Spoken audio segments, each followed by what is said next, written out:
乡亲，大家平安。今仔日是新历的3月24，旧历的3月初1，礼拜二。行政院长苏贞昌宣布着纾困方案，除了原本的600亿之外，佮加码400亿，也就是行政院纾困4钱的政策，总预算高达1000亿。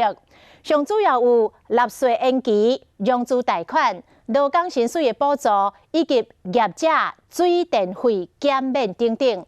另外，行政院嘛调集到中央银行甲8大公股银行的董事长来参详，针对房屋的贷款，伫1000万以下者，利息降2码。怎么样振兴，都有一个部会业管业务，大家整个来盘来商量。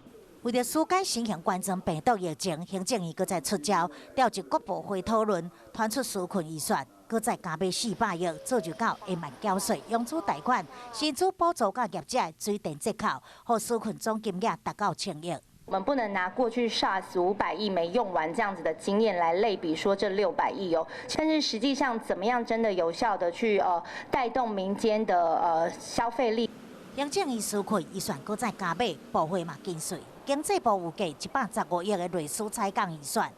会当提前执行，交通部是宣布700亿的工程提早发包，嘛传出建议已经调集8大公股银行董事长讨论1000万以下的房贷降息2码，车贷、信用卡甲消费信贷是大降3码。还是要鼓励他们出来消费。我们国民党不分朝野我们国民党团都愿意做政府跟人民的后盾。